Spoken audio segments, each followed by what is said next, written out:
Ser podcast.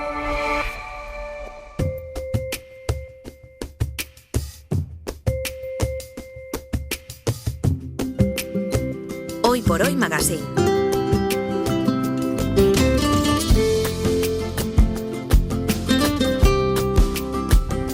Ser podcast. Nuestro Comando Norte en sus cuarteles de invierno. Aquí conmigo Nacho Carretero. ¿Qué tal? Muy buenos días. Buenos días. Y desde Radio Asturias, Aitana Castaño. ¿Qué tal? ¿Cómo estás? ¿Qué tal, chicos? Buenos días. ¿Has sobrevivido a los Princesa de Asturias? Sí, totalmente. Sí, Vale. sí. Y sobrevivieron ellos a mí, que es todavía peor. ¿Te cruzaste con alguien más interesante por la calle o algo, no? Mira, no me crucé con ella, pero todo el mundo que se cruzó con ella estaba fascinado con Serena Williams. Ah. Es un portento de la naturaleza esta señora. Sí, yo vi las imágenes. Sí. Me gusta. Además, a mí me gusta mucho. No, claro, además, además es una tía encantadora. Si la veis bailar al son del Sgaite, Sí, lo vi. Lo vi. Bueno, antes de empezar con el tema de hoy, los dos estáis, que lo petáis, lanzando vuestros trabajos al mundo, poniendo luz en tanta oscuridad, porque Nacho hace unos días se estrenó en Netflix Marea Blanca, que es la surrealista historia de Rabo de Peixe. Há cocaína espalhada pelos 4 cantos da ilha de São Miguel. Primero, ¿eso de qué va? Y después, ¿qué tal va?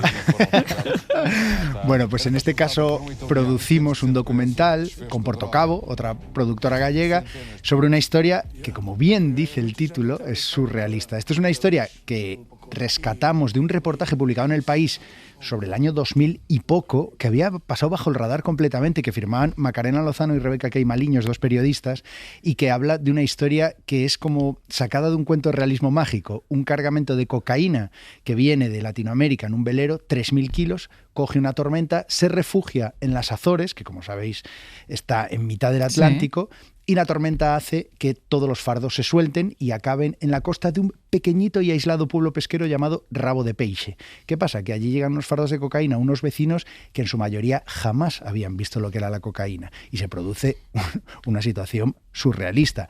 Desde gente que empieza a empanar el pescado con cocaína, niños que pintan las líneas del campo de fútbol con cocaína y, por supuesto, gente que la consume, la come, la vende como si fuera aspirina. Entonces, más allá de la locura que supone esto... El pueblo este estaba en las Azores mismo. Sí, en la isla de San Miguel, un pueblecito pesquero muy pobre. De hecho, en esa época era el municipio más pobre de Europa.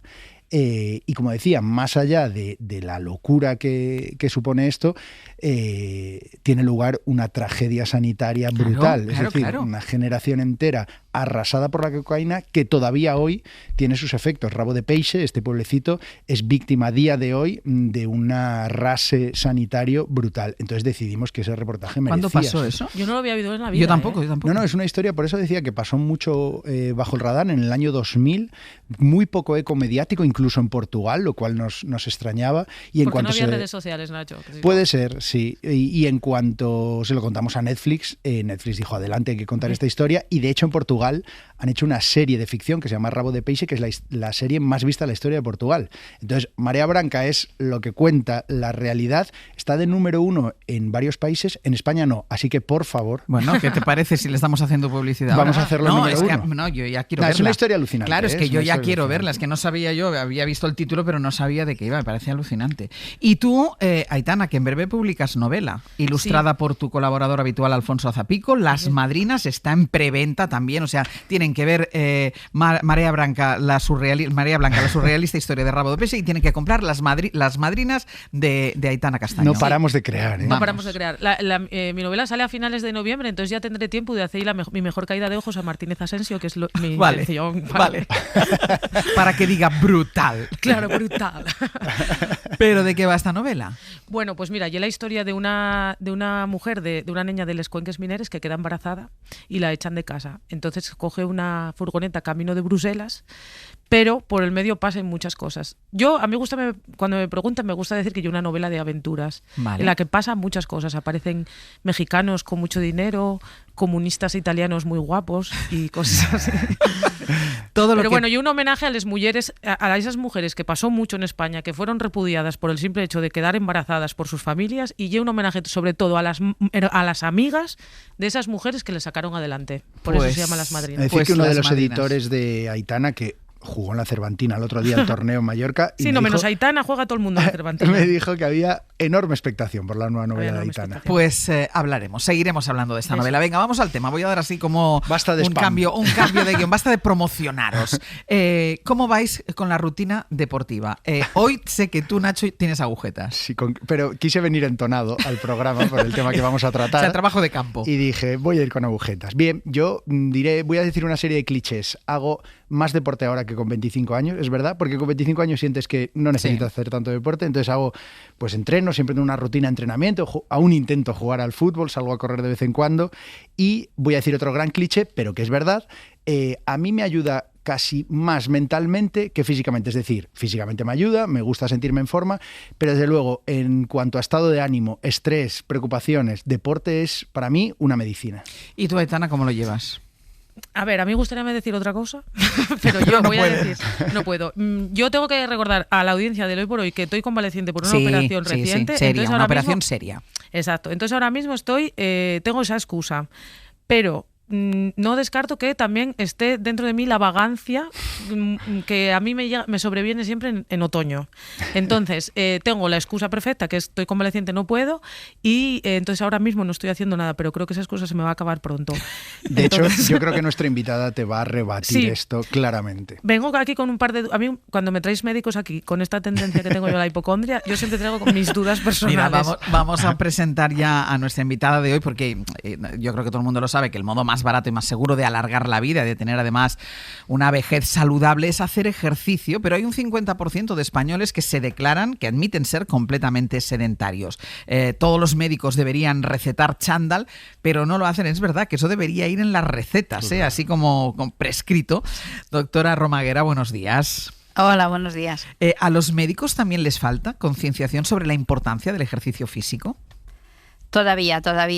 Se nos ha educado mucho de que los fármacos lo curan todo, y en las nuevas generaciones ya va calando el mensaje, porque hay muchísima evidencia científica de que la actividad física es prácticamente una varita mágica. Tiene más de 100 beneficios en salud. También hay algún riesgo y eso es importante de conocerlo. Y no a todo el mundo hay que recetarle lo mismo. Igual si habláramos en un fármaco, ¿no? Pues la dosis, la frecuencia, puede haber efectos secundarios. Y el tipo de ejercicio. La preferencia de la persona, sus recursos económicos, su tiempo, experiencias anteriores. Entonces es importante esta prescripción, esta receta individualizada.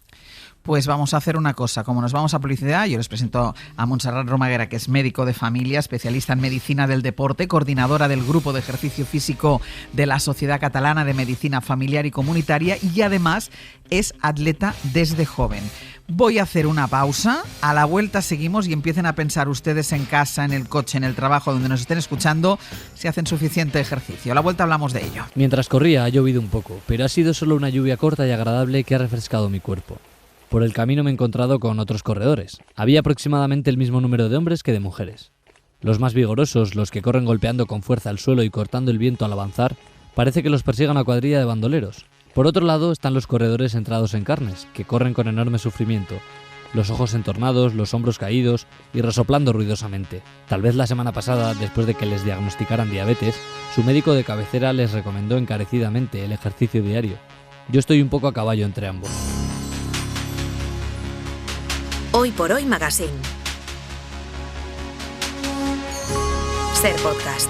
El escritor japonés Haruki Murakami, que corre a diario, escribió su libro ¿De qué hablo? Cuando hablo de correr, para explicar lo que significaba para él esa rutina y ese reto cotidiano. Murakami tiene resuelto el asunto del ejercicio, que para tanta gente es un problema que no consigue afrontar. Es gente que sabe, que tenemos que hacer ejercicio, que siente que está cada día más rígido, que le duelen más articulaciones, más cansado, más gordo. Se lo han dicho sus amigos, se lo ha dicho la familia, se lo ha dicho el médico, pero cuesta tanto empezar.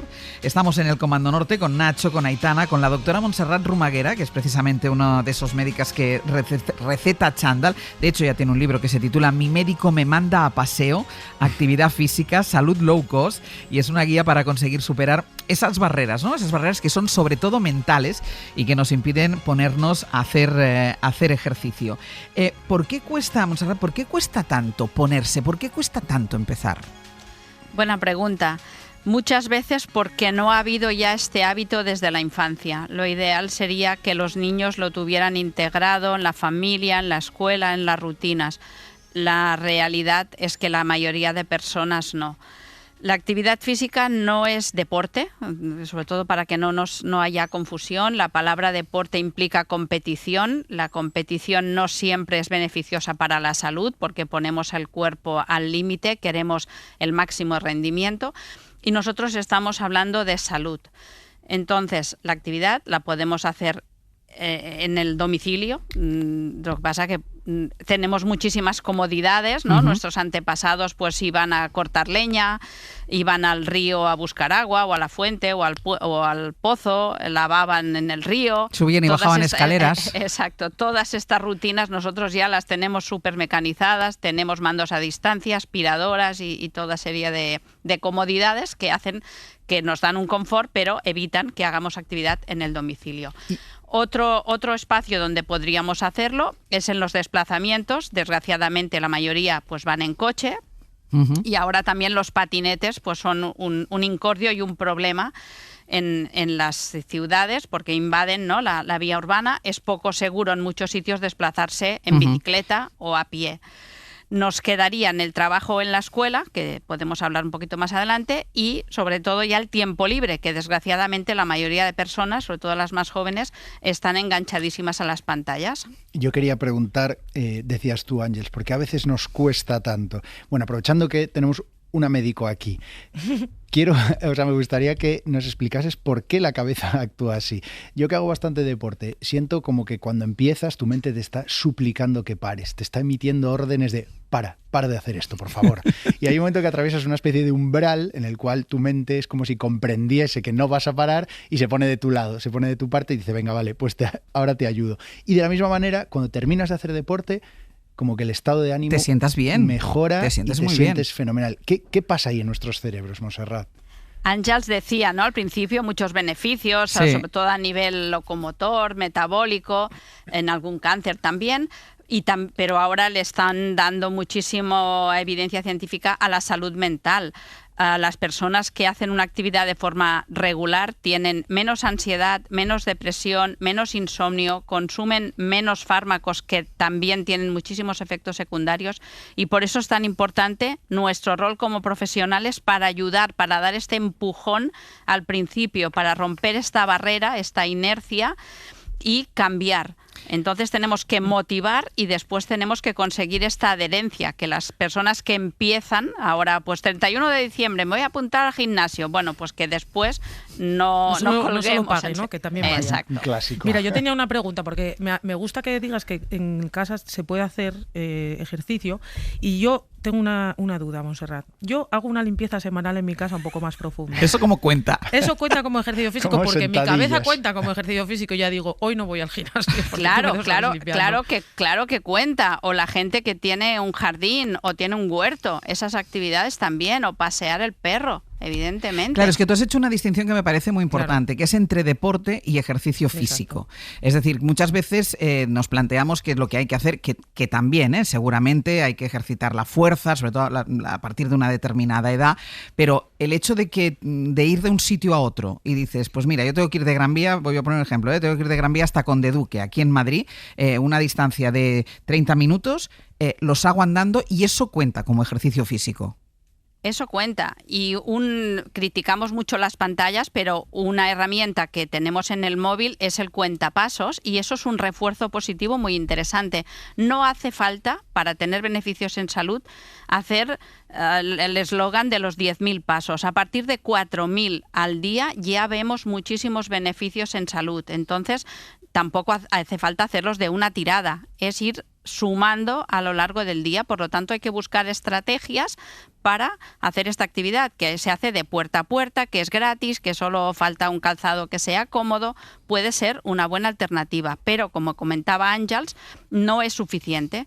Y entonces habría que añadir actividades de fuerza, que esto no quiere decir hacer culturismo, también es importante. ¿Esto tanto para hombres como para mujeres? Sí, a partir ya de 40, 50 años la pérdida de masa ósea es muy importante y la pérdida también de masa muscular, lo que se llama la sarcopenia, que esto puede favorecer cuando envejezamos el riesgo de caídas. Entonces, una persona que no tiene buena masa muscular, pues más fácil de que pierda el equilibrio, se caiga, se rompa y pueda incluso ya quedar incapacitada por esta fractura. Por lo tanto, y en un país como un país como el nuestro, donde la esperanza de vida es tan larga, es importante envejecer con buena calidad de vida y la actividad física es la mejor alternativa. Aitana. No, yo decía, porque seguramente nos está mucha gente escuchando que tenga en mente esta frase, en su mente, ¿no? En plan, vale, todo perfecto, pero yo no tengo tiempo. Entonces, ¿cómo se afronta esta situación? Cuando no tienes tiempo para hacerlo. Claro, porque hay mucha gente que trabaja muchas horas, que tiene en casa pues a lo mejor niños que cuidar y tal, y esa frase, que a veces es una excusa, también a veces es real. Hombre, a lo mejor no tienes tiempo para ir al gimnasio, ¿no, Montserrat? Pero sí tienes tiempo para hacer ejercicios. Cuando vas a buscar a los niños al cole y los vuelves, bueno, solo con bañar a los niños yo creo que eso ya cuenta como incluso deporte de riesgo en algún momento. Yo escribí el libro para mis pacientes, ¿no? Y no se trata de criminalizar a nadie ni decir que son unos vagos o unos gandules. La vida es complicada. Bueno, a mí me lo puedes decir en estos momentos, ¿eh? Yo soy... Y cada persona pues es él y sus circunstancias, ¿no? Como decía Ortega. Entonces tenemos que intentar individualizar mucho. Y evidentemente el día tiene 24 horas para todos, pero si miramos estadísticas, ¿no?, del consumo de pantallas de más de 4 horas por persona.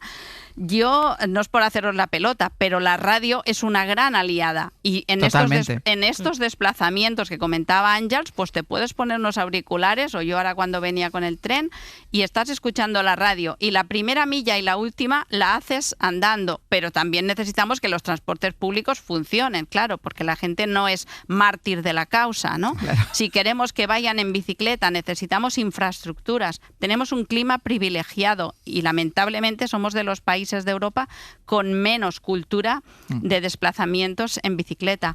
Pensar que Francia, que se hizo la COP de París por el tema cambio climático, una de las normativas que salieron a la luz es que el gobierno subvenciona si vas a trabajar en bicicleta. Entonces, bueno, pues ahorras combustibles fósil y estás invirtiendo en tu propia salud física y mental. De hecho, te das una vuelta por Madrid y luego te das una vuelta por París y la verdad es que se cae el alma a los pies. Incluso la diferencia entre Barcelona y Madrid ya es mucha. Yo creo aquí, Montserrat, que también hay una clave, que es que yo creo que todos hemos interiorizado, ¿no?, que para prevenir enfermedades, para alargar nuestra vida, para tener mejor calidad de vida, sabemos que fumar es malo, sabemos que beber es malo, pero en cambio yo creo que no hemos interiorizado que esta sería como la tercera pata, que es el ejercicio físico.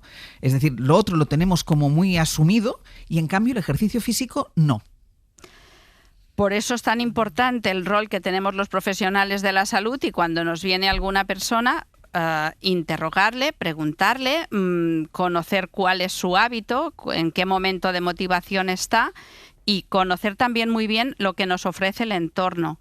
Evidentemente, pues no hay los mismos recursos en todos los sitios. Por ejemplo, en el Pirineo, pues la mayoría de comarcas no tienen piscinas cubiertas para que pueda ir la gente en invierno. Eso es un hándicap. En cambio, pues esos niños irán a hacer Semana Blanca, estarán esquiando, habrá otro tipo de alternativas. También actividades lúdicas, como puede ser en esta época ir a buscar setas al monte. Es algo que... Con cuidado, también. Con cuidado y evidentemente y sabiendo dónde vamos y cuáles son nuestras limitaciones, porque el otro gran tema que estamos viviendo ahora es la gente que no tiene conciencia de riesgo, se pierde, tiene siniestros en la montaña, hay que ir a rescatarlos. No, o gente incluso que practica algún deporte sin haber hecho ningún test de esfuerzo ni ninguna prueba antes. Uno tiene que saber cómo está físicamente.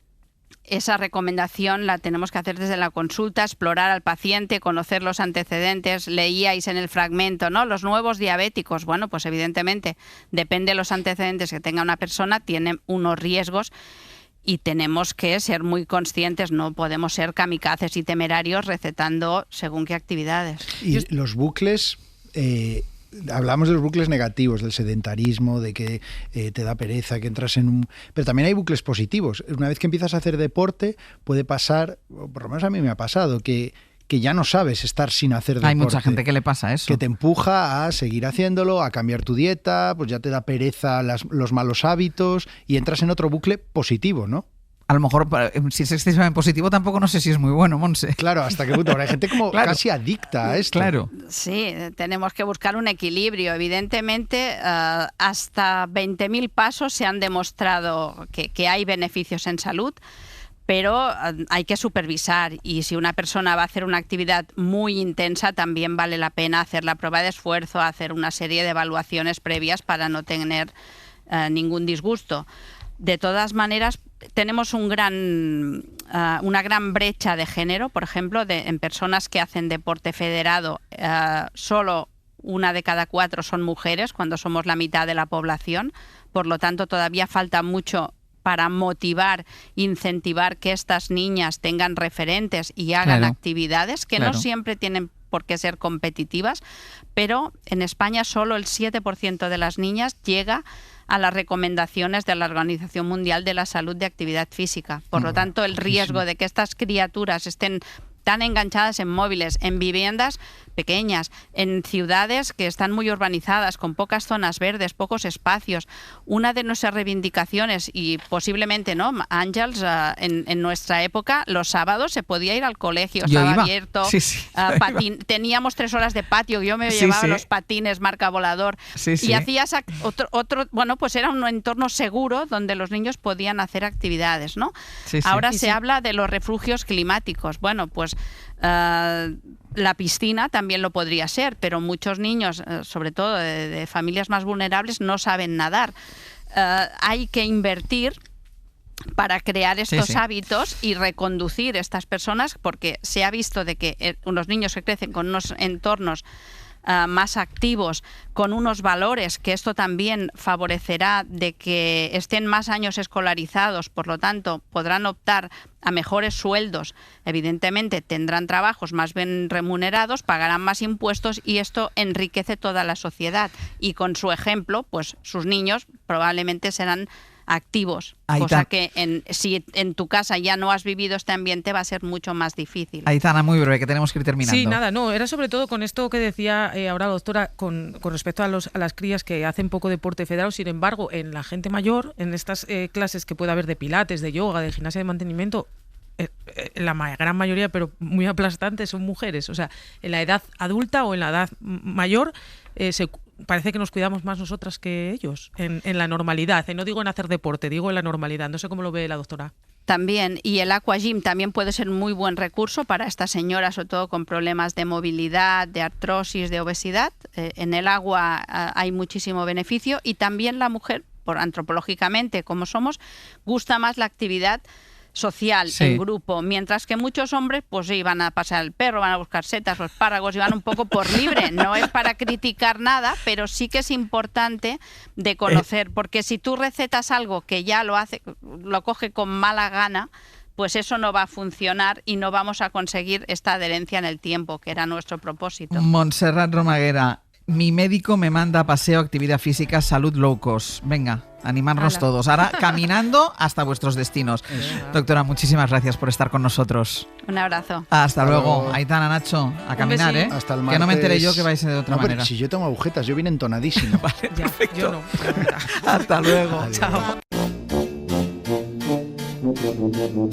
Hoy por Hoy Magazine.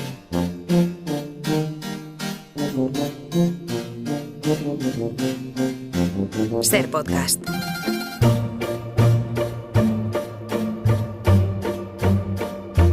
Como cada martes abrimos las puertas del Club de las Miss Experiencia y en esta ocasión, Pascual Donate, buenos días. Muy buenos días. Has barrido para casa porque vamos a dar la bienvenida a una amiga de Albacete. La tierra tira. Mira, se llama Aurora Zárate, tiene 87 años y su biografía está llena de paradojas asombrosas, algunas alucinantes, ¿eh? Aurora cose su propia ropa, aunque su madre, que fue costurera, le prohibió dar una puntada porque quería que se hiciera maestra. Y se hizo maestra. Fue la maestra más querida de un colegio religioso, aunque era de izquierda, sindicalista y una de las primeras mujeres en divorciarse en Albacete. Se quedó huérfana con 15 años, aunque con 49 descubrió que su padre, que luchó en la guerra civil, estaba vivo y había formado otra familia en Francia. Fue concejala por el PSOE sin pretenderlo, porque se apuntó en los últimos puestos de la lista para rellenar la candidatura, pero los que estaban antes hicieron un pasapalabra y le tocó gobernar. Y ella, que fue obligada a su pesar a llevar pañuelo de luto durante un año, que no quería ir a limpiar nichos con sus tías, es recordada en Albacete por arreglar y dar dignidad al cementerio municipal. Bueno, también esta mañana me he enterado que también está recordada porque tiene el récord entre los concejales de Albacete de bodas civiles, 1.124 bodas. Y eso que ella estaba divorciada. Eso que ya estaba divorciada, pero bueno, bodas civiles. Bueno, Ángel, ya puedes tirar del hilo porque ves que hay mucha tela que cortar. Aurora, muy buenos días. Hola, buenos días, Ángel. ¿Cuántas cosas en tu vida? Bueno, tal como yo las cuento, sí. Dime una cosa, porque voy a empezar a tirar del hilo de todo esto que me acaba de contar o que nos acaba de contar Pascu. Empecemos por tu madre. ¿Cómo era tu madre? Pues mi madre era una mujer muy buena, se hizo cargo de sus hermanos cuando los abuelos murieron y todo eso me facilitó a mí la vida, porque cuando ella murió aún vivía yo con una de mis tías. Y claro, me facilitó la vida porque seguí viviendo con ella hasta que terminé la carrera que ella se había empeñado en que yo hiciera. Y así seguimos. Y tú eres una hija con un padre ausente. Tu padre no estaba. Tu madre dio a luz sola y te crió sola. Sí, porque la trajo mi padre.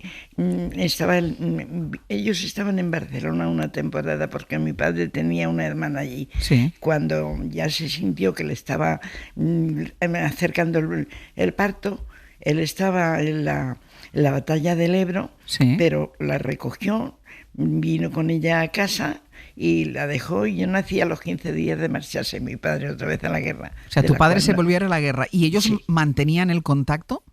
Sí, mantuvieron el contacto hasta que yo tomé la comunión.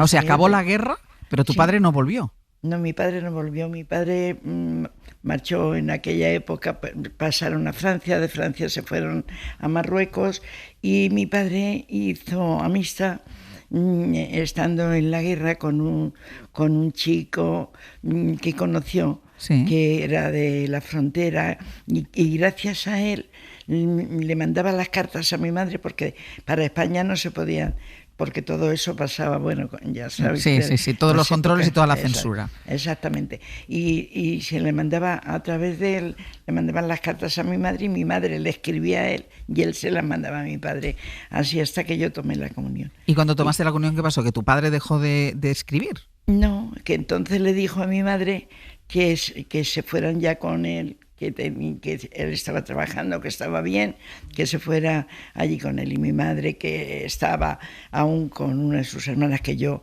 entonces tenía ya, cuando tomé la comunión, 8 años, sí, dijo que es que ella quería que estudiara y que se esperara unos años a ver si él podía volver, y entonces si no irían. Y ya no volvió a escribir. O sea, le escribe para decir veniros para acá, tu madre dice que no por estos motivos y él deja de escribir. Exactamente. Entonces, tu padre a ti físicamente no te vio nunca. No me vio nunca hasta que yo lo vi cuando yo tenía 49 años, sí. ¿Y cómo fue eso? Pues... Claro, porque tú habías perdido la pista de tu padre con 8 años. Sí, totalmente. Se fue una hija mía, yo tengo 3 hijas, a las cuales las quiero muchísimo, porque son, además, ellas muy mías también. Me gusta mucho esta expresión, muy mía. Muy madrera. Muy mía. Sí, muy mías. Vamos a ver, quiero decir por el carácter. La más pequeña en carácter se parece más a mí, y las otras en otras cosas. Cada una tiene no son iguales, pero son muy similares. Sí.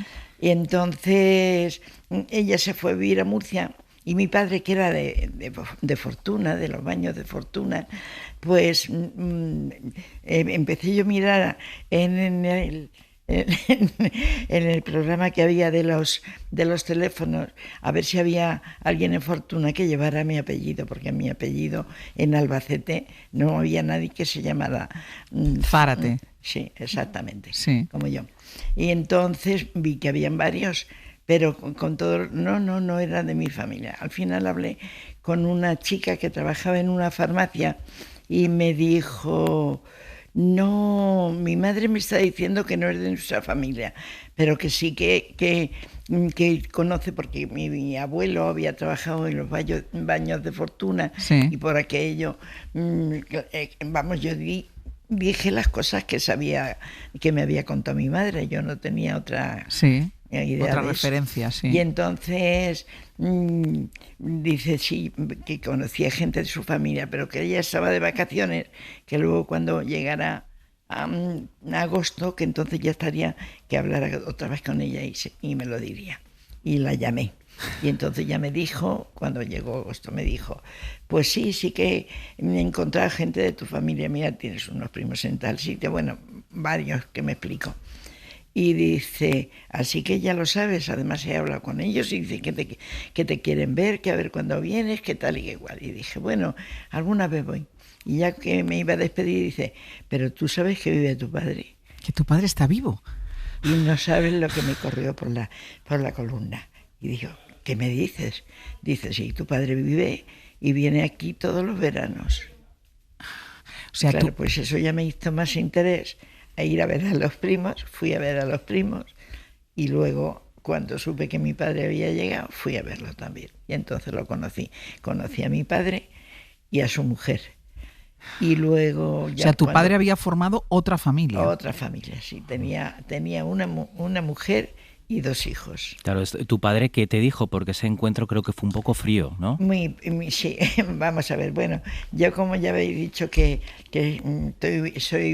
estoy muy politizada, yo soy muy de izquierdas de siempre, fíjate, sin haberme criado con él, que él era de izquierdas, sí. Y sin embargo su hijo era de derechas, ese hijo que era mi hermano después.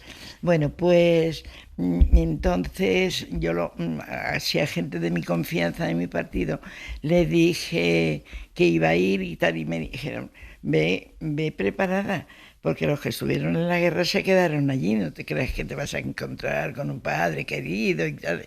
Y claro, tuve la suerte que fui preparada y que me avisaron. Y así fue.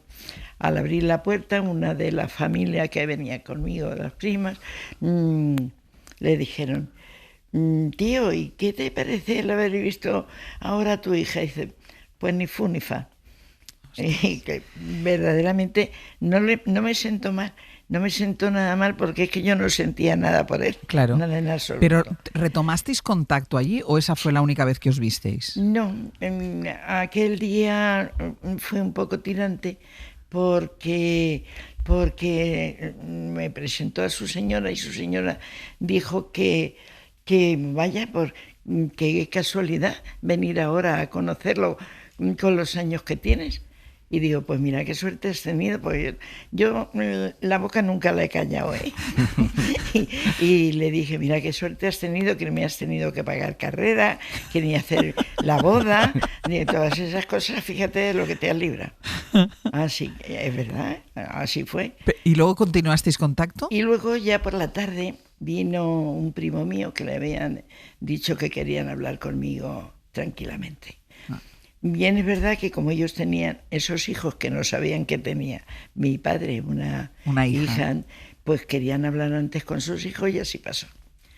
Bueno, pues sí, luego ya vinieron todos, se casó mi hija mayor y vinieron a la boda. Vale. Y vamos, nos relacionamos. Dime una cosa, ¿cómo es eso de que tú fueres de las primeras mujeres en separarte? En la época que tú te separaste, ¿se separaba la gente?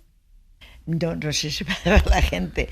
Yo fui, vamos, y sobre todo no se separaba nadie que estuviera así muy en sitios religiosos, que yo estaba. Claro, tú estabas de maestra, claro, en un colegio, sí, religioso. Y con 3 hijas. Ya, además es que me pasaba otra cosa. Yo estaba preparando la oposición cuando por una casualidad me dijeron, la directora del colegio me dijo, oye, Aurora, ¿tú te quieres quedar de maestra aquí?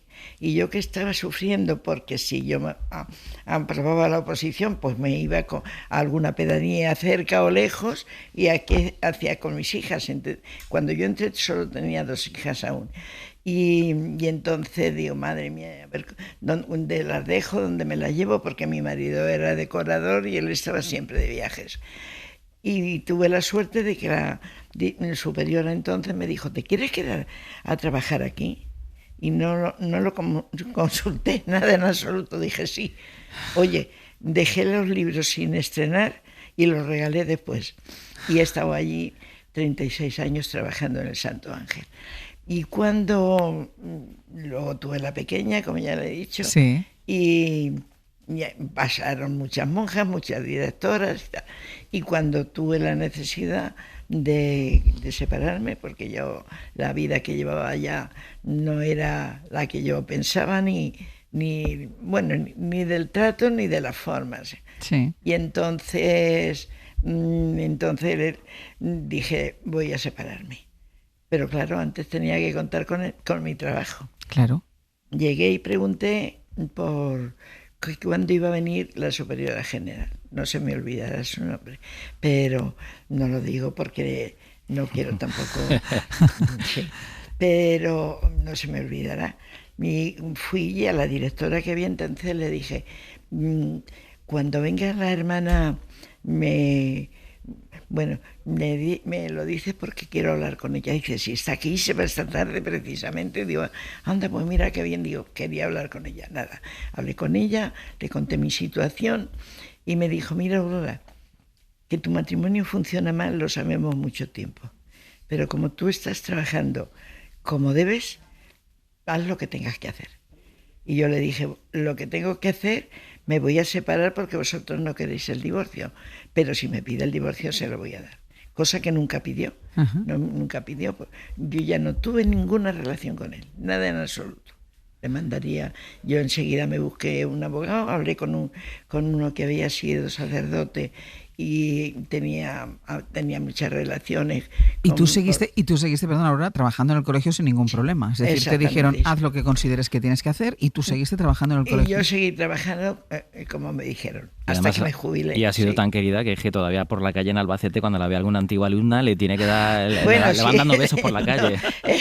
Eso, bueno, yo, la parte de los años que tengo es que estoy muy bien físicamente. No, se te nota perfectamente. Claro. Oye, pero antes que estaba oyendo lo de los deportes, sí. Es que es verdad, yo voy a Pilates y además no me duele nada, no puedo decir, no me duele nada, me dicen que tengo los huesos bien y tal, y yo tengo miedo porque digo, en algún día tengo que darme un golpe y pasarme algo, porque tengo una amiga y compañera que ha sido enfermera toda su vida y dice, es que yo con tu edad no entiendo que no te duela nunca, ¿verdad? Nunca me he quejado de que me duelan los pies, nada, es que no me duele nada. Qué bueno. Y hasta me rompí la tibia y el peroné, me tuvieron que operarme, lo colocaron en su sitio y llevo los clavos y no será que me ha dado ninguna sensación de que no pueda caminar. Eres de hierro. Sí. Eres de hierro. Aurora, que nos quedamos sin tiempo. Cuéntale a Ángeles la historia de cómo entraste en política, porque fue una especie de rebote, casualidad casi. Sí, vamos a ver.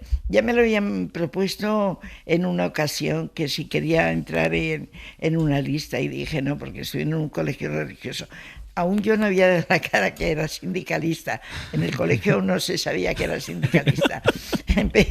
Pero entonces dije que no podía porque si se enteraban a la mujer le sabía mal y tal, y no quise. Y luego la siguiente, pues un amigo me dijo, tienes que ir a la lista. Digo, bueno, pero para no salir. Vale, para no salir. Me pusieron el 16 para no salir. sacamos muy poca gente, pero todos los que había de más se los fueron llevando a Toledo, porque entonces estaba José Bono de presidente, y fueron muchos. Y un día una compañera me llamó y me dijo: enhorabuena, Aurora.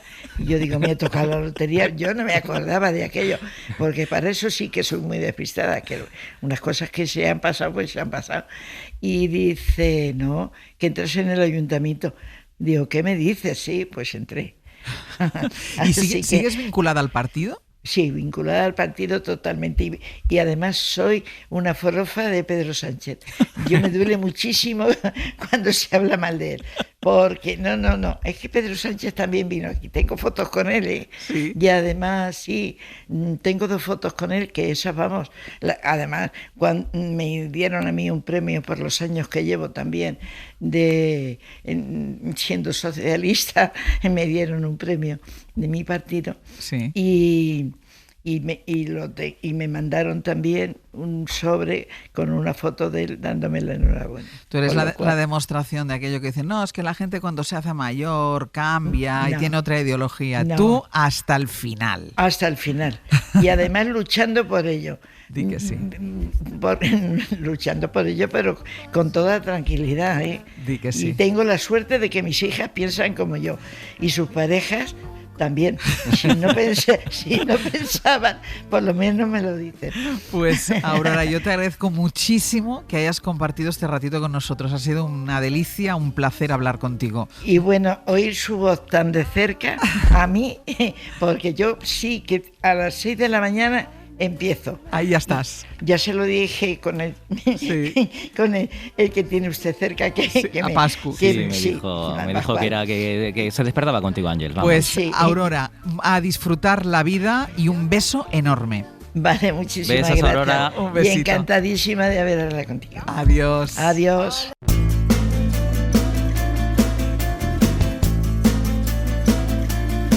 Beep, beep, getting up. Make a dress, have a cup, just a bite in between, an exciting routine.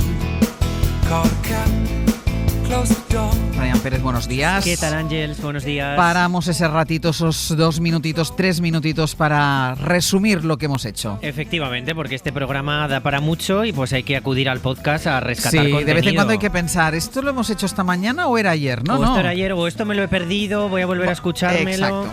Bueno, tú eres una persona que andar te gusta, ¿no? Andas un poquito todos los días, de vuelta a casa. Intento ir andando a todas partes. Hacer alguna comprilla por la tarde. Sí. Bueno, andar es muy importante.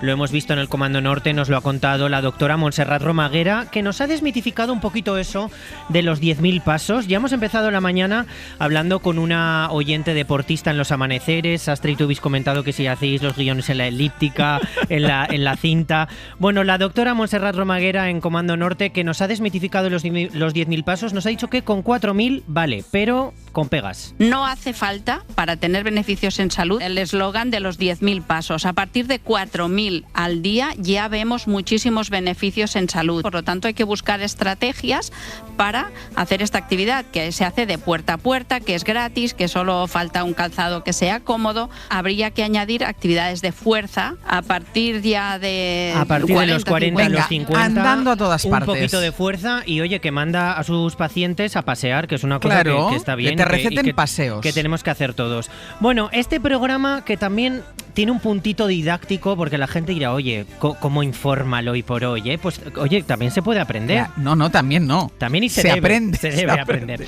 Bueno, en este programa, entre otras cosas, enseñamos a los oyentes a diferenciar entre los integrantes de los grupos. Por ejemplo. No, por ejemplo, pues Rubén Pozo y Leiva, Andy y Lucas, Sonia y Selena. Rubén Pozo, que para quienes no lo conozcan, seguro que la mayoría sí, pero quienes no lo conozcan es la mitad de pereza. Ya.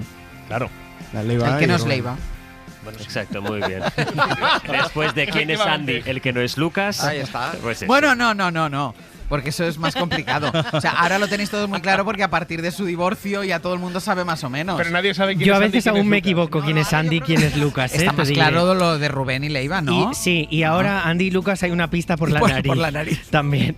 Bueno, y lo llevamos diciendo todo el día, lo diremos mañana de forma incansable. Estaremos en Valencia por la Dana, acompañando a los valencianos, mirando hacia adelante, un año después de la Dana, desde el Teatro de la Rambleta.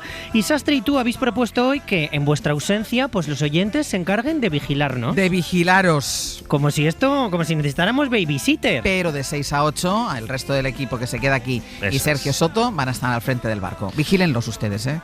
Y ya nos lo cuentan, nos lo pueden contar. ¿Qué tal se portan en el 638-313466? ¿Te imaginas que empezamos a que es el llamar, WhatsApp del a recibir programa? llamadas? El 638-313466, que se ha convertido en un cajón desastre, nunca mejor dicho, que ahí Sirve ya para cabe todo. cabe Sirve todo. para todo. Venga, ¿y a partir de ahora qué hacemos? A partir de ahora, la semana pasada con Eduardo Barba en Meterse en un Jardín, nos quedaron muchas raíces por ver, así que tendremos una edición 2 de raíces y además hablaremos de las plantas suculentas.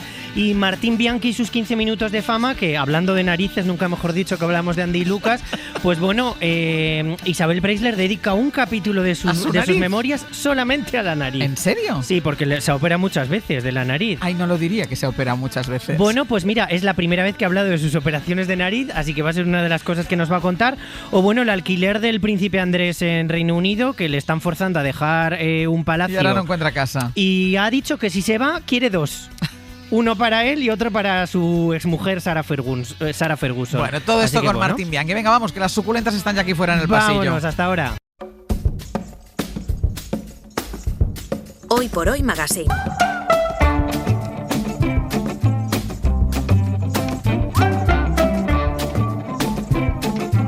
Ser podcast.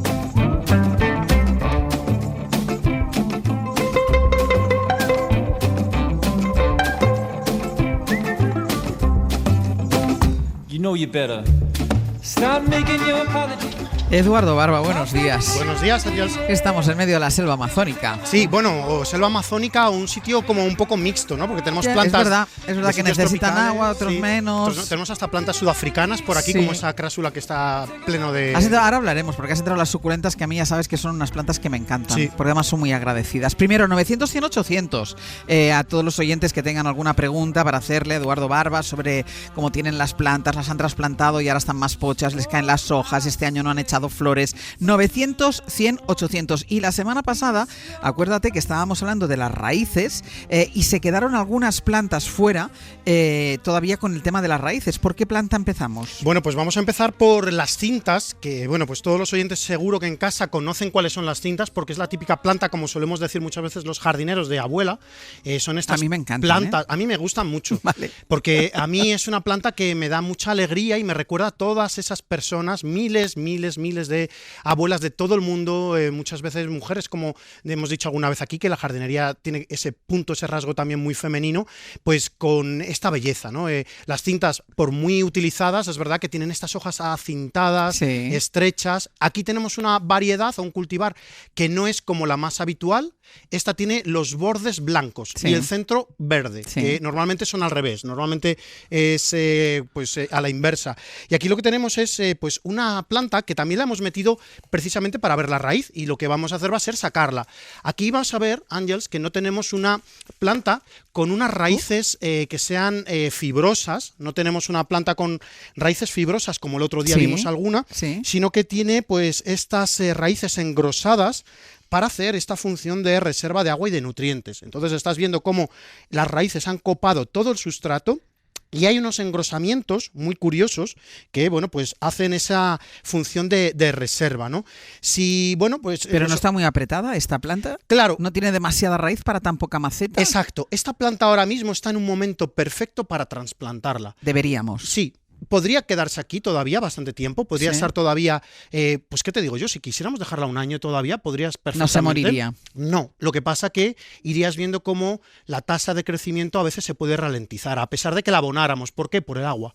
cada vez que regáramos, como tiene mucha raíz, mucho cuerpo, pues absorbería enseguida. Exacto, el agua se absorbería enseguida. Entonces, ahora mismo es una planta que, bueno, los oyentes se sorprenderían si la hubieran visto hace unos meses. Cuando yo la trasplanté estaba en una maceta de 10 centímetros de diámetro, ahora está en una de 15, y lo que vamos a hacer va a ser trasplantarla a una que tenga el doble de volumen. Mira, esta de aquí que tengo en la mano, que pasa de esos 15 centímetros de diámetro a unos 21, más o menos, y de profundidad también aumenta. Entonces, lo que estás viendo aquí, Ángels, es que le vamos a dar a estas cintas, a este clorofito, la posibilidad de crecer todavía más, porque va a tener más nutrientes y más agua en este nuevo volumen de maceta. Vale, porque tú el otro día dijiste que las plantas en general se desarrollan más y se desarrollan mejor en macetas más grandes. Eso es. Si las dejamos aquí, bueno, pues dentro de nada lo que vamos a conseguir es que una planta se quede más pequeña, ¿no? Se quede como un poco estancada, pero a mayor tamaño de maceta vamos a conseguir que la planta crezca más. Y mira lo que he traído aquí. He traído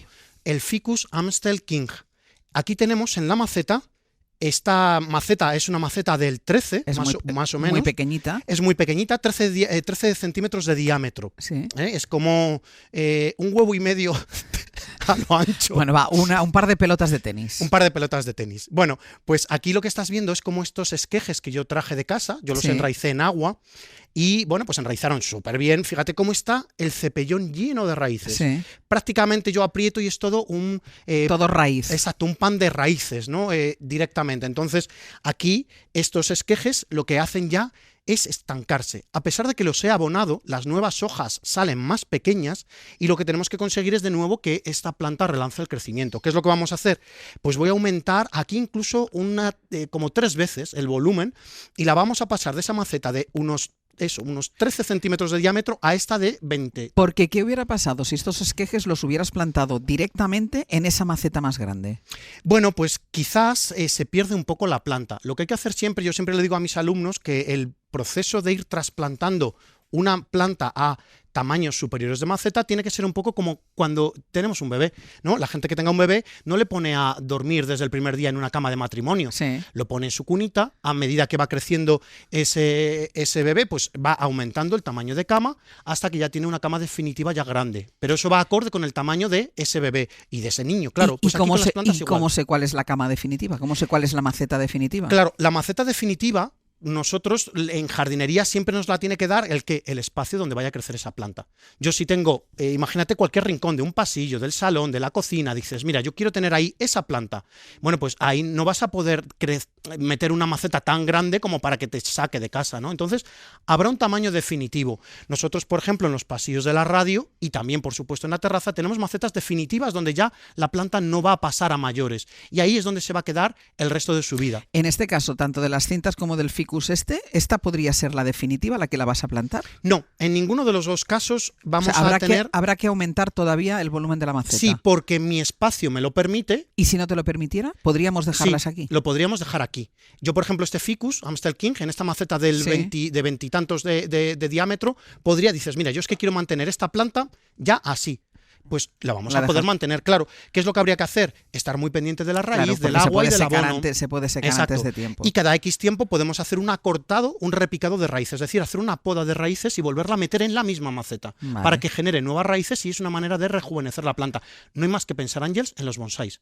Los bonsáis, de la misma manera, permanecen en la misma maceta durante muchísimos años y lo único que se le hace es una poda de raíces. Y otra pregunta, cuando vemos que alguna maceta tiene las raíces que salen por los orificios, por los agujeros, ¿qué hay que hacer? ¿Hay que trasplantarlas? Pues mira, he traído una, Ángels, te voy a pedir la colaboración tuya porque la he dejado en el otro lado de la mesa. Es esa de ahí, exactamente. Esa es una dracaena marginata. Y ahora nos va a enseñar una cosa muy curiosa. Porque, bueno, eso hay mucho de leyenda. La gente en cuanto ve una mínima raíz asomando por los agujeros de la maceta, ya enseguida dice, ay, Dios mío, que hay que trasplantar, porque la planta ya está constreñida con sus raíces. No, no siempre. No siempre es necesario el trasplantar cuando veamos alguna raíz. Entonces, bueno, pues simplemente lo que hay que hacer es sacar la planta de esa maceta, ver cómo está el conjunto de raíces, ver cómo está ese cepellón, que es como lo llamamos técnicamente lógicamente, lo saben los oyentes, a ese conjunto de raíces y de sustrato, y si vemos que está muy constreñido, entonces podemos pensar en ese cambio, ¿no? Pero mira lo que te he traído aquí. Esta Dracaena marginata es una drácena. Sí. Esta planta la está viendo ahora mismo pues muchos de los oyentes que nos están escuchando en la oficina, Sí, en la máquina del café, es muy habitual en esta, la cocina. sí. Es esta planta que parece un arbolito, tiene unas hojas acintadas, estrechas, muy estrechas y largas. Parece que la gente la suele comparar con una palmerita. Sí. No tienen nada que ver, son familias muy distintas. Y se reconoce muy bien porque los bordes de las hojas, las hojas son de un color verde oscuro, pero los bordes son de color rojizo oscuro. Un burdeos prácticamente, un color rojo vino tinto. Bueno, pues aquí, si te fijas, la maceta parece que está bien, acorde con la planta. Sí. Bueno, porque es una maceta que está bastante proporcionada. Nosotros en jardinería hay una medida que decimos que la planta ha de medir 2,5 veces el tamaño de la maceta, la altura. Vale. Es una manera, se utiliza mucho en floristería, yo siempre la sigo, por ejemplo, intento. Pero mira lo que tenemos por aquí debajo. Un pedazo de raíz que sale por uno de los agujeros de la maceta. Exacto, justamente por debajo de uno de los muchos agujeros que tienen estas macetas de cultivo. Pero además una raíz gruesa, sí, es del tamaño de casi de un lápiz de largo y ya es bastante gruesecita. Aquí sí que ya la planta nos está diciendo, oye, mira, si me trasplantas ya casi que va a ir mucho mejor. Claro, ahora mismo como quito yo esta raíz, no la puedo quitar sin dañarla. Entonces, ¿qué es lo que vamos a hacer? ¿La cortas? Claro, vamos a podarla. No podemos hacer otra cosa porque esta raíz, si no, va a estar siempre... claca. Vale, ha caído. Pero la has cortado con la intención de poner la planta en otra maceta. Esta planta hoy mismo la voy a trasplantar. Mira lo que tenemos abajo. Aquí, si te fijas, el sustrato está prácticamente libre de raíces. Sí, y está todo abajo. Y está todo abajo. ¿Por qué? Porque esto suele ocurrir con plantas que son de crecimiento pues muy explosivo, que son plantas que van a crecer incluso muchos metros, donde esta raíz incluso llega a bajar rápidamente hacia abajo, y esto también nos muestra un ciclo del agua muy curioso. ¿Qué es lo que hace la planta? Como esta planta la dejamos secar normalmente el sustrato, la mayor parte de la raíz se queda abajo. ¿Por qué? Porque es donde... sigue buscando el agua. Porque ahí es donde permanece el agua más tiempo. Entonces esta raíz está abajo porque es donde más húmedo está siempre. De hecho, ahora mismo ves que la capa superior del sustrato de esta Drácena marginata está más seca. Está seco, pero abajo está húmedo. Sí. Entonces es el ciclo natural de la planta. Lo que vamos a hacer es aliviar a esta planta. Vamos a trasplantarla. Cuando la trasplante, lo que haré será también desenrollar un poco estas raíces. Las desenrollaré, incluso le daré algún corte, alguna poda para que esta planta crezca un poquito más sana. Vale, ahora vamos a escuchar a un oyente, pero arranco yo el capítulo consultas porque yo tengo unas cintas. Toma. Y salen unas ramas muy largas con cintitas en la... Claro, porque lo que estás viendo aquí es... ¿Y qué hago con eso? Bueno, pues dejarlo vivir. Esta es la elección que tú puedes hacer siempre con las cintas. Mira, aquí tenemos, por ejemplo, en estas cintas nuestras también, tienes esto. Aquí tú lo que estás viendo es una cosa que se llama estalón. Perdón, me he ido a Silvestre. Perdona, es que hay un chiste que decimos siempre en jardinería, pero no lo voy a contar aquí porque es muy malo. Es un chiste de Silvestre Stallone y bueno, pues, pero no. Es un estolón, es un estolón. Entonces, aquí tenemos una manera de reproducirse que tienen las cintas o, por ejemplo, las fresas. Hoy tenemos ahí una fresa también. Ah, sí, mira, las veo preciosa. Bueno, pues es un tallo transformado donde la planta genera más hijitas en la punta. ¿Para qué? Para colonizar ella sola con su genética todo el espacio. Entonces yo puedo no cortarlo o puedo cortarlo y enraizarlo. Exacto. Aquí tú lo que puedes elegir son las dos cosas, dejarla o no. Yo en las cintas va a depender de dónde esté la cinta. Si yo tengo una cinta que está colgada o que está en un barrote, la dejo que se descuelgue porque es muy bonito. De hecho, es una de las razones por la que esta planta también se le llama planta araña o mala madre, que es porque dices, bueno, las hijas fuera, ¿no? Pero bueno, no es tan mala madre porque la sigue alimentando con este tallito, ¿no? Y yo en esta, por ejemplo, que va al suelo, yo aquí la dejo liberada. Yo aquí esta la he ido cortando. Vale. ¿Ves estos últimos? Porque, bueno, no las he cortado, pero las dos opciones son buenas. Son buenas. Bueno, así he arrancado yo el turno de preguntas y de cuestiones de los oyentes, porque la siguiente es una nota de voz.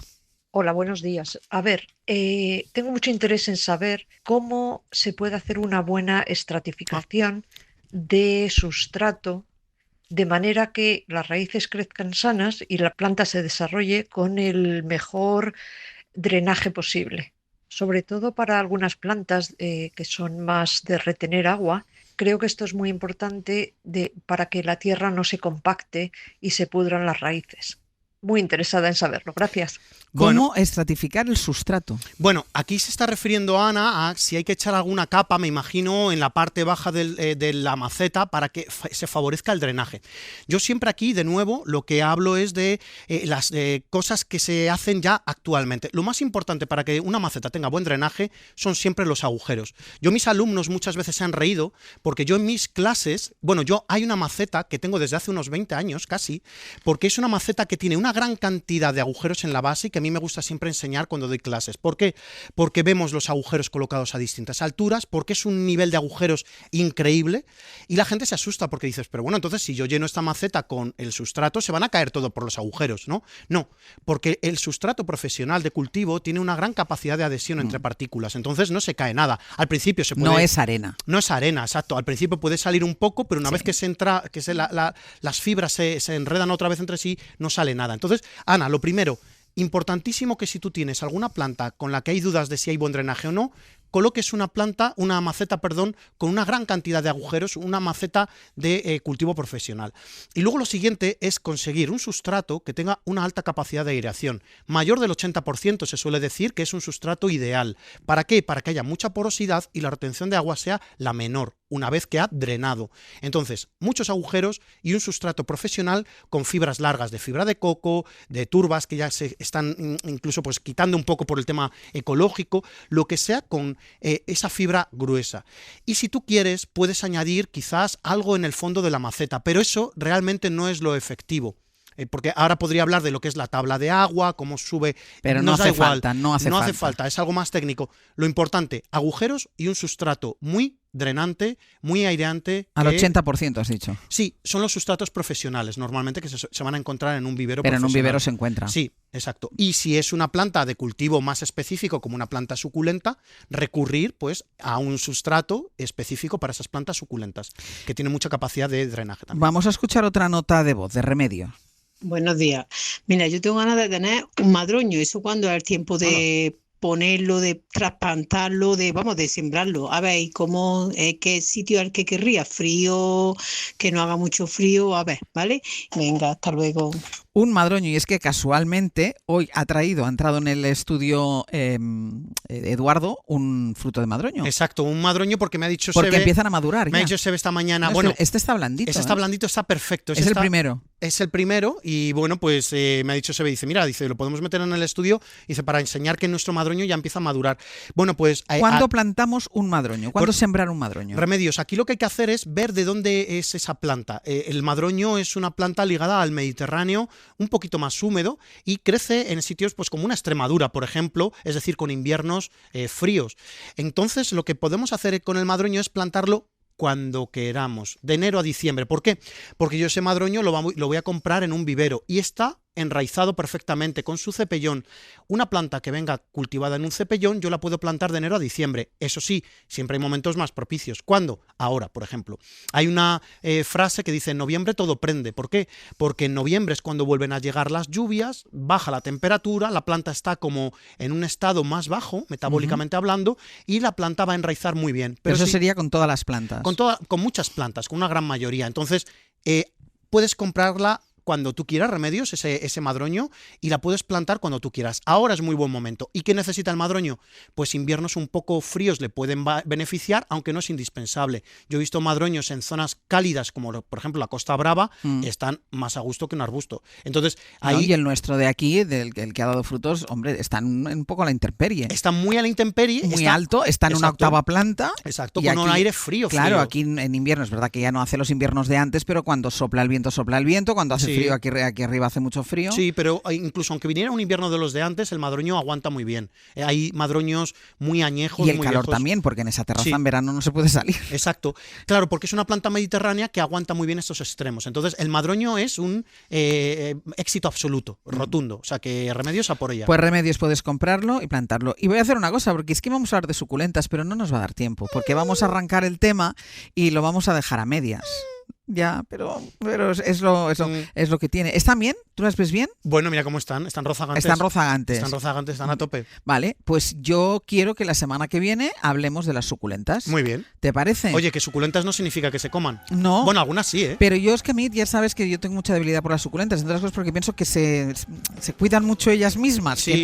que no necesitan que estemos muy pendientes Son muy de autónomas. ellas. Son muy autónomas, que a mí Sí. me gusta mucho la gente autónoma e independiente. Sí, eso, hay que apostar por los autónomos. Hay que apostar por los autónomos. Y ellas no pagan cuota, además. La semana que viene más. Un beso. Un beso.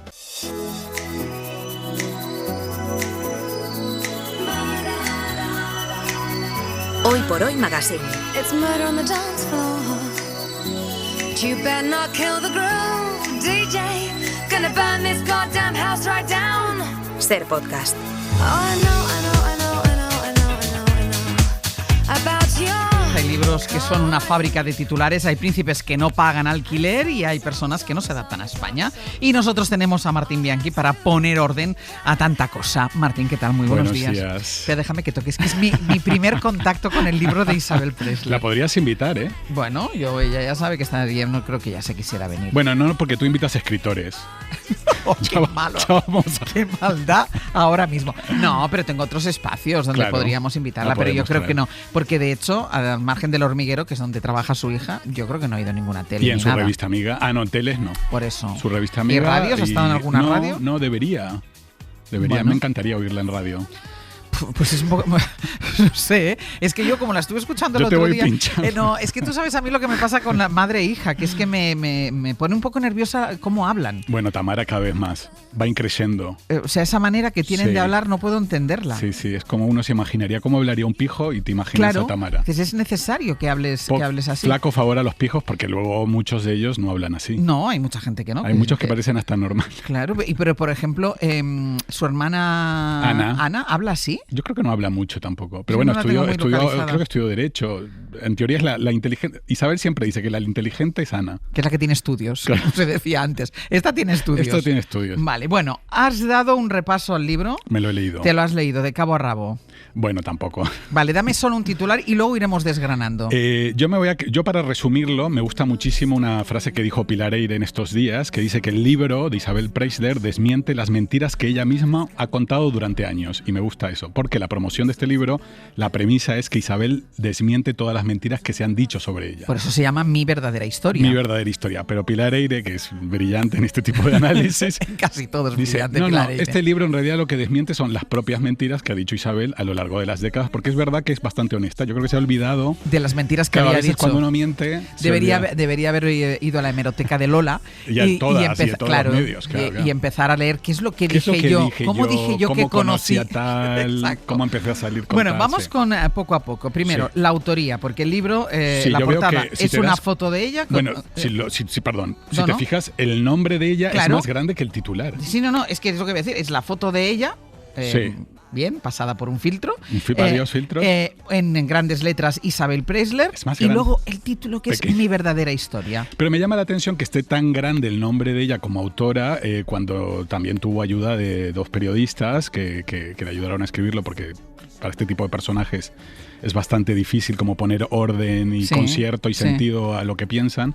Entonces tuvo la ayuda y no figuran ni en unos agradecimientos las No dos salen en ningún sitio. ni en un gracias, no hay una página ni de agradecimientos. Pero se sabe quiénes son. Sí, se sabe. Hay una de ellas es además bastante conocida y mediática, pero yo creo que en Estados Unidos y en Reino Unido, por ejemplo, ya no se puede hacer eso. Claro. Quiero decir que cuando tienes un ghostwriter, estas personas que te ayudan a escribir un libro, No, incluso- estás prácticamente obligado a que de alguna manera u otra... Claro, con la propia editorial de poner en un Sí, anexo, este me libro ha llamó sido la posible atención. gracias a la colaboración de... Sí, eso me ha llamado un poco la atención, pero bueno, entiendo Vale. que el acuerdo con esas periodistas es que no figurara en ningún sitio y entonces Isabel la autora. Pero por las oyentes o los oyentes que quieran comprar el libro, que sepan que no lo ha escrito ella, que ha tenido la ayuda de dos personas que no aparecen. Yo no me atrevo a decir si algo escribió. Bueno, no, yo digo que ha tenido la ayuda. Ayuda, Sí, que ha tenido la ayuda. Eso confirmadísimo. Luego, amistades peligrosas y relación con el régimen de Franco. Bueno, a mí el capítulo más inquietante de este libro, hay uno que es el mejor y hay uno que es el más terrible, que es el que ella aborda su amistad con Carmen Martínez Bordiú y su cercanía con el régimen, y ella cuenta que merendaba en el Pardo con el dictador, con Francisco Franco y con su mujer Carmen Polo, y que veían todos juntos el nodo en el Pardo. Estamos hablando del año 69-70, cuando ella llegó. A mí me chocó un poco porque, claro, en el año 69, por ejemplo, Enrique Ruano, el estudiante antifascista, fue defenestrado, lanzado por una ventana por el franquismo, pero Isabel no se enteró de eso. Bueno. Aparentemente en el nodo, claro que en el nodo esto no se contó. Y te O voy a sea, leer- ella habla bien de la familia Franco. Sí, te voy a leer lo que dice ella sobre los Franco. Dice, Franco era el abuelo de mi amiga. Toda la familia fue siempre adorable conmigo. No se diferenciaba en nada de las otras familias de mis amigos. Pues perdona, pero qué miedo si todas las familias de tus amigos eran como la familia Franco. Bueno, quizá era amiga de los Marcos en Filipinas. Y dice, eran encantadores, acogedores, sencillos, divertidos, amables y muy naturales. Esa es la descripción de Isabel Preisler de los Franco. Pero yo también me alegro porque al final un poco se retrata ella. Como lo Pero que no hay piensa. ningún tipo de cuestionamiento al régimen, ni un contexto. O Ni sea, no una hay, no hay línea- un contexto. Ni una línea de que diga mientras tanto. Exacto, Mientras ni un tanto contexto. estaban ocurriendo otras cosas. Vale, todo un capítulo. Ahora que esto- imagínate en el Pardo, merendando, Isabel. Y viendo el nodo. Y viendo el nodo. Perdona, o sea, no se me ocurre mejor plan, por favor. Luego, que me lo ha avisado Brian antes, todo un capítulo dedicado a su nariz. Este es mi capítulo favorito porque Isabel le dedica todo un capítulo a sus varias narices, porque aparentemente por lo menos sufrió 8 intervenciones quirúrgicas y cuenta... Hasta esta nariz que tiene ahora. O hasta esta que tiene ahora, hay 8. La de ahora lleva cartílago de oreja. Ay, calla. Porque claro, ella lo que cuenta es que en una de estas cirugías se le desmoronó toda la nariz y que hasta los médicos querían salir corriendo del quirófano. O sea, se Porque le no cayó sabía- la se nariz. le cayó la nariz. Esto es tremendo. Bueno, pero tú tienes que leer solo ese capítulo, porque cuenta que otra vez estaba sonando los mocos y se le volaron los Ay, tornillos. calla, por favor. Yo creo que la nariz de Isabel tiene el verdadero libro, lo merece la nariz de Isabel y una entrevista. ¿Lee alguna frase del tema de la nariz? Bueno, dice, tengo la nariz tan destrozada y estoy tan cansada de médicos y operaciones que ya me da igual todo. O sea, hemos estado, un tris de verla sin nariz. Porque Como si le daba Michael igual. Jackson. Claro. Dice, cuando se me desmoronó la nariz entera, todos los médicos quisieron salir corriendo de allí, porque no sabían qué hacer. Intentaron recordarme y me sacaron del cartílago que pudieron de mis orejas para reconstruírmela. Bueno, es que ese capítulo, yo lo estaba leyendo ayer en la redacción en voz alta y llorábamos todos de risa, porque cuenta que el médico, que uno de los tantos que la operaron, no tenía una foto de ella. Entonces, que como se había destruido toda la nariz y no la recordaba, cómo era, le hizo una nariz de libre... tema libre. Tema libre. Como las redacciones, tema Le dijo, libre. te he dejado una nariz perfecta. Nariz Dijo, ¿cómo libre. que una nariz perfecta? ¿Y la mía? Y el médico dijo, lamentablemente no recordaba cómo era tu nariz. Bueno, los celos, que este es otro capítulo. Sí, ella básicamente dice que Julio Iglesias era un celoso patológico. Me llamó más la atención de Miguel Boyer, el retrato que hace es muy duro, porque dice que Miguel le montaba unos pollos brutales, que no soportaba verla con nadie, que cuando estaba con otro hombre había unas grandes broncas y que luego ella tenía que llamar a sus amigos y pedirle disculpas. Luego también dice que Vargas Llosa era celoso. Bueno, en fin. O sea, todos eran celosos. Todos eran celosos. Bueno, yo hasta ahí puedo llegar. Ella reconoció en televisión la semana pasada que no sufrió malos tratos. Bueno, eso ya es una importante aclaración porque, claro, hay una delgada línea entre unos celos que yo igual no creo que haya celos sanos. No hay Es difícil, no hay, no creo no que hay haya. celos sanos. Exacto. Sobre todo si te lo demuestran, es decir, si te lo hacen ver y te ponen en situaciones comprometidas. Aparentemente Miguel Boyer era el que le generaba más situaciones comprometidas. Incluso ella le recomendó ir a ver un psicólogo para...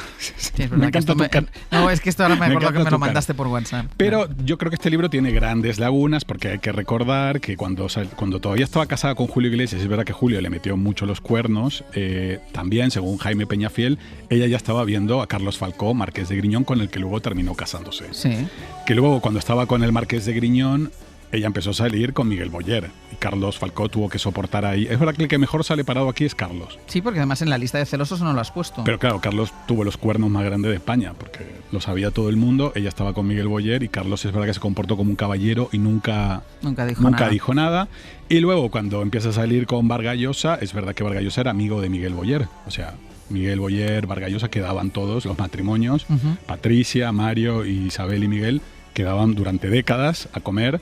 Y es verdad que Isabel, un viaje de Patricia a Perú, empieza a salir con Mario Vargas Llosa. Con Mario. Eso es así. Y en el libro, bueno, está todo ahí un poquito... Ya que estamos con Mario, cartas íntimas y revelaciones. Claro, al final del libro, Isabel publica 8 cartas. 7 de ellas son cartas de amor de Mario Vargas Llosa a ella, un poco porque ella quiere demostrar que eran una pareja feliz.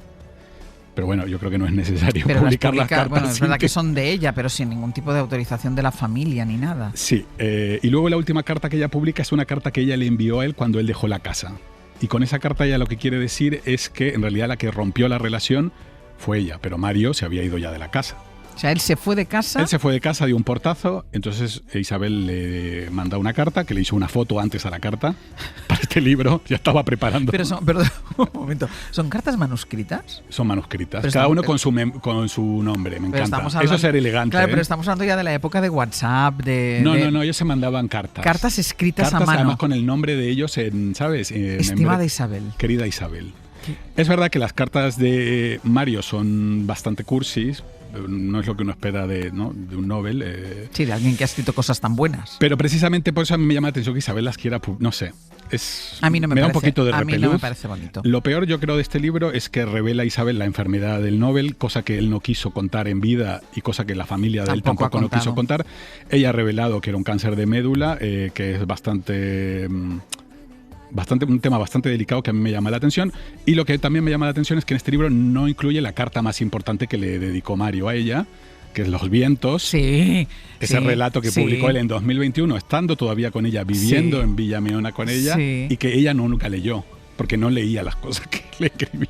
Y claro, esa carta no consta en este Esa libro. carta de amor maravillosa que es Los vientos, que era un enamoramiento de la pichula, Sí, sí. no está incluido en el libro. Yo lo habría incluido. Yo si hubiera Un sido anexo. Isabel, Yo un si fuera la anexo. editorial ahora sacaría un anexo. Sí, habría pedido permiso a los descendientes del Nobel para poder reproducir los derechos Oye, una para cosa, reproducirlo. Ya sé que no sabes la cifra. ¿Le han pagado mucho? Supongo que sí. Hombre, para exponerte de esta manera y contar de esta manera, ¿no? Porque además estás obligado a contar. ¿no? ¿Y un libro así se vende mucho? Pues esa es mi gran duda, habrá que ver. Es verdad que vienen las fiestas, es un regalo, ¿no? Bueno, yo no sabría a quién regalárselo, la verdad. ¿Cómo que O sea, no? ¿A nadie de tu círculo le interesa Isabel? Bueno, a Brian. Se lo Pero aquí podría hay mucho de regalar a política Brian. en el fondo. No Están sé. los Ruiz Mateos, está Sí, Miguel pero no, yo no Boyer, sabría a quién regalárselo. La Beautiful People. Yo creo que en el fondo es un retrato ¿Y de tú crees España. que ahora por fiestas van a poner en las librerías Mar Flores y Isabel Preisler? Una Bueno, al lado de la otra. sí, en el bueno, capítulo perfecto. biografías. Y el rey Juan Y el rey Carlos. que por cierto, esto es ya, ¿no? Ya ahora sale en Francia en estos días. Este año en las Navidades va a ser difícil elegir el regalo. No, Hay yo tres creo que opciones. el gran problema es que toda la prensa ha desmenuzado muchísimo ya el libro y claro, Claro. puede ocurrir que la gente ya esté agotada y piense que ya sabe todo Que no- del libro. que no va a descubrir nada. Había más de 100 medios acreditados, ¿eh? ¿Y quién le presentó el libro? Tami. Ah.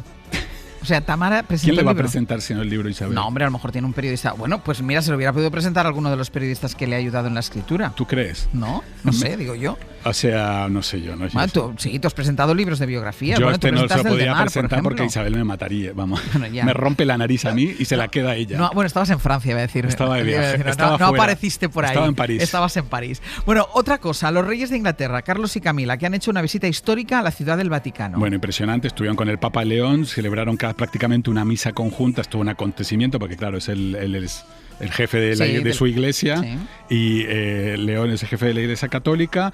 Es la primera vez en 500 años que un monarca británico reza con el Santo Padre y la reina Camila se metió ahí en la cabeza no sé si lo viste, un tocado. No lo vi, como si fuera Ascot. Era como Ascot, ¿eh? Llamó mucho la atención O sea, eso. Distraía mucho. Estaba un poco desubicada.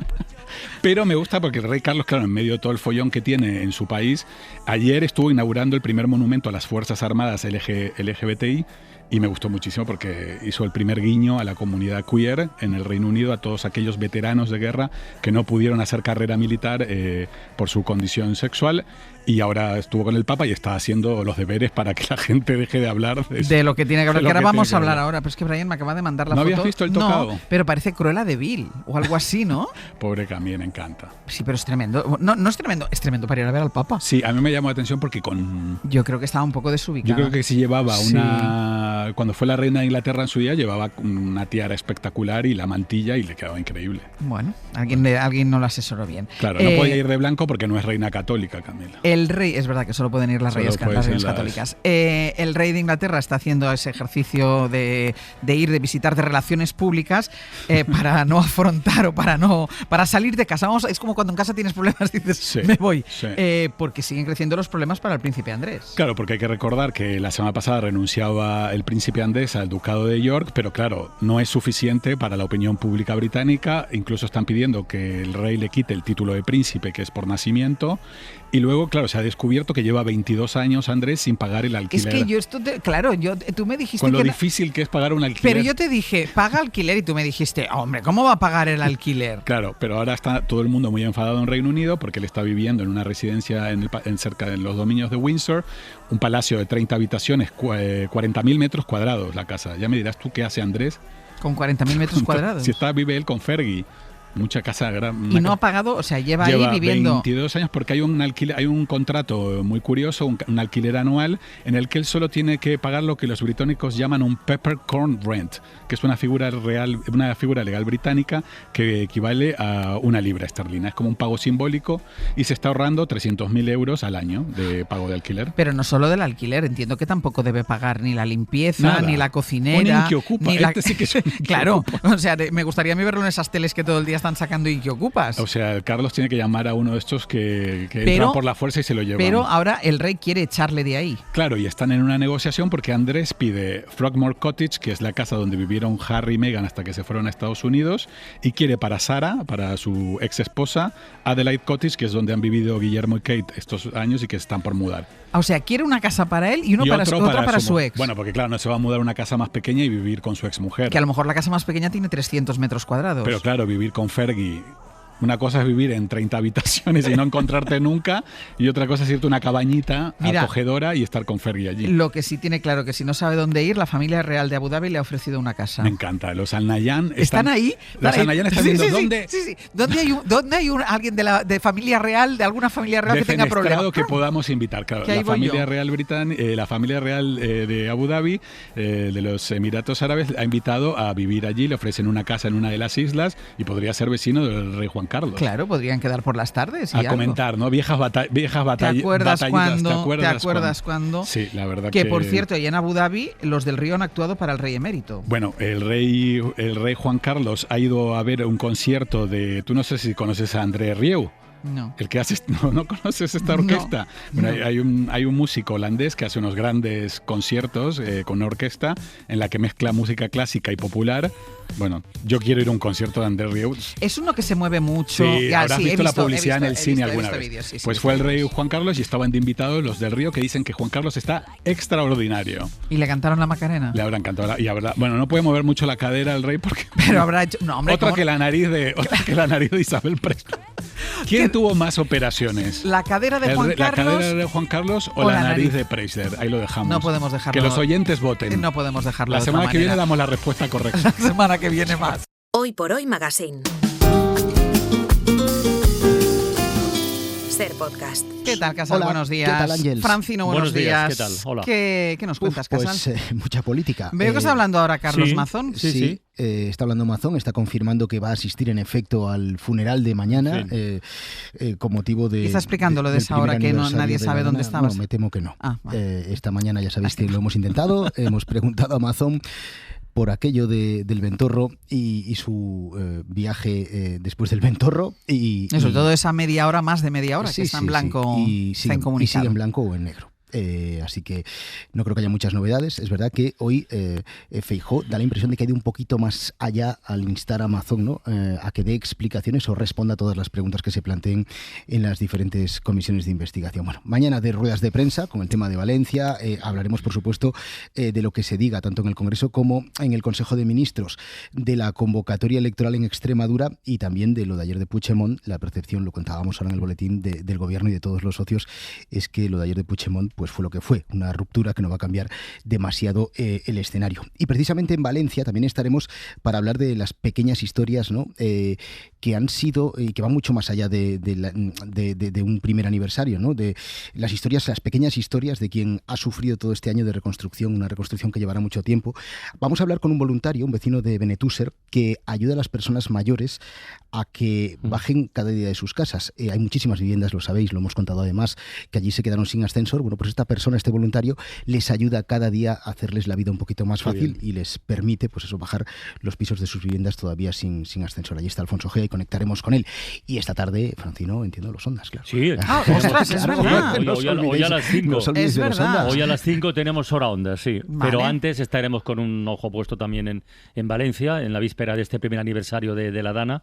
Hoy visita en la ventana Carmen Amoraga y Maxi Roldán, que han escrito un libro tremendo, pero tremendo, que se titula Lágrimas de barro, que es una crónica pormenorizada y en primera persona, con un montón de testimonios de lo que ocurrió en aquellas horas fatídicas. Y por cierto, hoy leía por alguna parte que un experto en salud mental decía que esta crisis es incluso peor que la del 11M en términos de salud mental, sobre todo con la gente que estuvo currando desde el primer momento. Y lo dicen todos, un bombero como Guillermo. Al final yo creo que la administración se tendría que preocupar un poco más por la salud mental de sus trabajadores, sobre todo en este tipo de catástrofes. Una forense como Carmen. Necesitamos ayuda, no vamos a poder seguir, no hemos tenido tiempo de reflexión. O un policía como Pedro. Ansiedad, es decir, no puedo ver programas de esto, hablarlo pues más de 15 o 20 minutos hablando del tema a mí me pone ansioso, con ansiedad.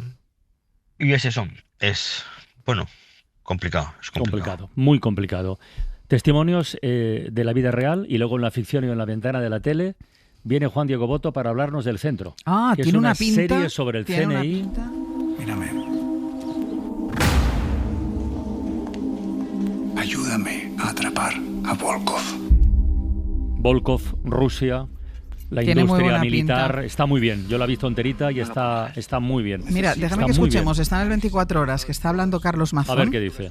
Que ya estaba lloviendo con fuerza en muchas localidades valencianas. Es que tenemos mal sonido. Vaya, se nos duplica el sonido. Era por curiosidad, por saber cuáles son las explicaciones que está dando. Bueno, ya le escucharemos. Escucharemos hora 14. Sí, ahora lo escucho con calma. A ver qué dice. Venga, pues hasta luego. Hasta luego. Adiós.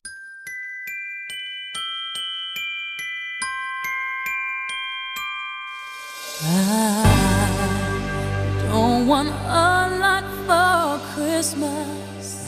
There is just one thing I need. I don't care about the presents. Pero no, ¿a qué día estamos hoy? 28 de octubre. O sea, sabía que en algún momento me la ibas a hacer, pero es que estamos a 28 de octubre. Hasta el 1 de noviembre no se descongela. ¿Quién ha sido la responsable? Cántala.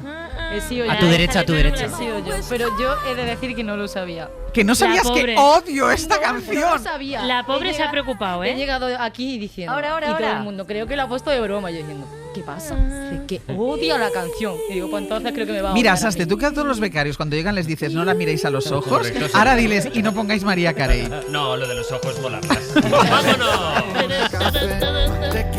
Cambio. Muy bien, Martín, muy bien. Estaba previsto el cambio. Has estado muy bien. Bueno, pero ¿por qué estábamos escuchando a María Carey? Viene a colación de que ya tenemos una crisis encima, que es la de todos los años. La única persona que ha hecho su trabajo en verdad ha sido Eva Cruz. Gracias, que dijo, yo sé de un local fiable, barato, bueno, en tiempo y forma, que puede solventarnos el problema de la Yo he hecho mi parte del trabajo, hablar con la gente de la primera parte hoy. Has hablado tarde. Bueno, hay que porque decir... para cuando ya ha habido un consenso, ya Eva ha trasladado la petición y ya no era posible. Ahora no tenemos local, estamos como todos los como años. hace un año, exactamente. Hay Y he dicho ya que Eva ha ido a comer al sitio, lo ha probado, nos ha dicho que es recomendable y luego nos ha dicho que está lleno. Bueno, pero es que Eva ya no puede hacer más. Eva ha hecho su trabajo. Y lo demás ha sido todo un disparate. Gracias, Astre. Muy bien. Y luego he dicho, ¿por qué no, ya que estamos tan mal, por qué no tocamos el otro tema? Es que vamos a hacer, en el caso de tener un hogar, un sitio, el amigo invisible. ¿Vamos a hacer amigo invisible? ¿O ya lo dejamos pasar? No. Pero es que no entiendo. Es que lo de dejarlo pasar es una marranada, pero es como de... Pero yo que lo quise dejar pasar siempre y tú casi nos obligaste con una pistola en la cabeza a hacer el amigo invisible. Es cierto. Nunca he sido Es un cierto. gran ¿En partidario. serio? Ana Uslé, por favor. No quisiera yo darle la razón a la Es un señora. ¿En serio? Porque Bueno, no Ana Uslé quiero. ha abandonado el Pero aquí grupo. la tiene. Lo que pasa es que yo sí que os dije que sería interesante que cuando se haga el amigo invisible, en primera ronda, si la mitad más uno no está satisfecha, se vuelva a votar otra vez. ¿cómo no hombre, estás pero- satisfecho? Calla, Es polla. de una burocracia compleja, Sergio. Lo que te estás gusta es poner las satisfecho. normas No, más que hacer el amigo él invisible. sabe a quién quiere regalar Claro. y quién quiere que le regale. Pero No, regálame no, cualquier perdona. cosa, tonto. Yo no necesito un sorteo para saber quién me lo va a regalar Eva. Que me lo regala todos los años. Yo lo que no quiero es que me toques tú. Pero eso también es de todos los años. Eso es lo que no quiero. Bueno, si lo tenéis claro, que todos menos Severino queréis el amigo invisible, pues. Sergio, pero a mí me da pena. Yo te quiero regalar algo Teresa, a ti. no vas a cambiar ahora una tradición histórica. No es que no quiera regalar, es que tampoco quiere que le regale. No quiere nada. Yo te haré un regalo y me da igual lo que tú digas. Y te lo rechaza. Pero un momento, para que haya amigo invisible necesitamos sitio donde hacer la cena. Eso es. verdad también. Y estamos peor que al principio, porque al principio estábamos al principio, ahora ya han pasado días. Bueno, tenemos un día que nos va bien a casi todos. Muy Rajoy. Tenemos un día, pero no tenemos lugar. Bueno, estamos trabajando en ello. No, trabajar en ello no es nada. Aquí lo único que trabajamos. Si hay algún oyente que se le ocurra algún sitio que nos lo diga. 63831. Hombre, no, pero. Y Eva no podría llamar al lugar y decirle que somos la cadena SER y echar a los que estaban. Bueno, Claro, vamos a ver qué ganas de hacer ¿eh? amigos tiene este Muy local. moral eso Diles que también. somos muy majos. Pero siempre nos queda la opción de cenar de vaso e ir a un karaoke. No, y si vamos a donde el cocido. Cenar de vaso, ojo. Qué rico el cocido, ¿no? Hombre, pues donde el para cocido no cenar es el una mala cocido, idea. no sé yo. Mira. Pero se come y comer. No, que comer no, porque venimos de un sitio Venimos lejano. de bolo. Esta familia es muy compleja. 40 años que llevo aguantando a este señor. Hoy por hoy.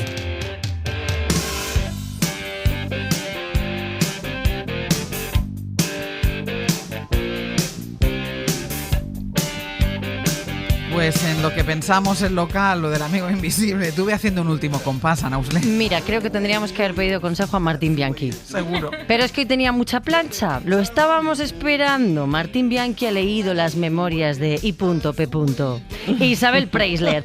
Y es verdad que no nos las ha destripado. Para que el que quiera leerse esta obra completa, pues bueno, todavía tiene algún misterio que resolver. Pero para también ir abriendo el apetito, una muestra. Sufrió 8 intervenciones quirúrgicas. La de ahora lleva cartílago de oreja. Ay, calla. Porque claro, ella lo que cuenta es que en una de estas cirugías se le desmoronó toda la nariz y que hasta los médicos querían salir corriendo del quirófano. Tú tienes que leer solo ese capítulo, porque cuenta que otra vez estaba sonando los mocos y se le volaron los tornillos. Ay, calla, por favor. Yo creo que la nariz de Isabel tiene el verdadero libro, lo merece la nariz. Cuenta que el médico no tenía una foto de ella, entonces que como se había destruido toda la nariz y no la recordaba, cómo era, le hizo una nariz libre. Tema libre. Como las redacciones, tema le dijo, libre. te he dejado una nariz perfecta. Nariz dijo, ¿cómo libre. que una nariz perfecta? ¿Y la mía? Y el médico dijo, lamentablemente no recordaba cómo era tu nariz. Bueno, lo bueno es que esa parte ya os la ha leído Martín. Hay no cuatro, la tenéis que leer. desmayos ahora mismo en este estudio. Hay 4 personas que se han desmayado. Pero no yo voy me- a decir el yo nombre. no leería el episodio. Ese capítulo yo me lo leería. Mañana volvemos a partir de las 6. De 6 a 8 va a estar aquí Sergio Soto y el resto del equipo. Y a partir de las 8 desde el Teatro La Rambleta de Valencia. Les esperamos.